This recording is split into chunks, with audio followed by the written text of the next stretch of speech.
The beginning of June was hot. We had a shortened working day on Friday, and I went straight to the countryside. There I have a small plot of land with a cottage. In recent years, I have often thought about retirement, dreaming of spending my summers here in the sun.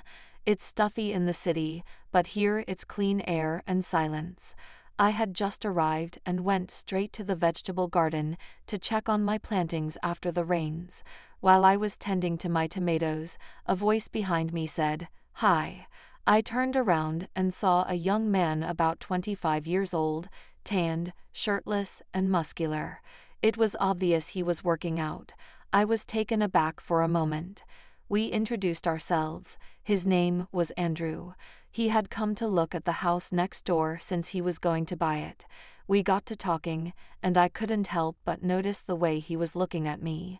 Honestly, even at 47, I don't look bad. I take care of myself. 2 years ago, my husband left me for a younger woman, but I didn't let that break me. Instead, I picked myself up. The next morning, the weather was beautiful. The sun had just risen, but the day already promised to be hot. I put on a light sundress and went to the vegetable garden while it was still cool. I weeded the beds, watered the plants, and tied up the tomatoes. As I worked, my thoughts wandered. By 10 o'clock I was done with the beds and began to look around the property. The fence was completely fallen over.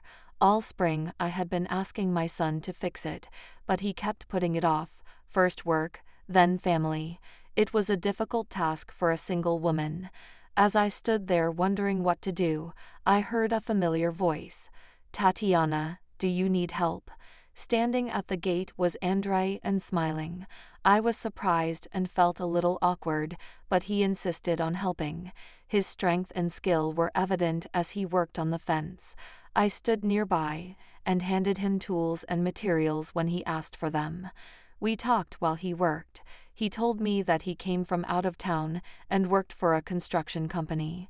He wanted to buy a house to get away from the hustle and bustle. He also told me about his travels and how he went to the mountains. I haven't met such an interesting man in a long time. By lunchtime, the fence was fixed. I invited him for tea and he agreed. We sat in the gazebo, drank tea with jam, and talked about everything in the world.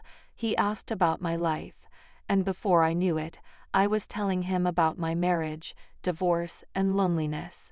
A few hours passed, and the day turned to evening. The air was cooler, and I could smell the nearby river. Andrew didn't leave, and I didn't mind. He praised my currants, saying he had never tasted anything so delicious. We walked around the garden, and he told me about the stars.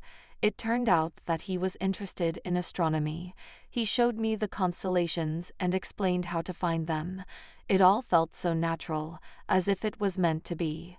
The night was warm, and the air smelled of jasmine. Somewhere in the distance, nightingales sang. We made love right in the garden, on an old blanket I had brought from home. In the morning, I woke up early and sat on the veranda drinking coffee. I felt no shame or regret, only a slight sadness, and the realization that this night would never happen again. Toward lunchtime, Andrew showed up and informed me that he had decided not to buy a house. He had found something closer to town.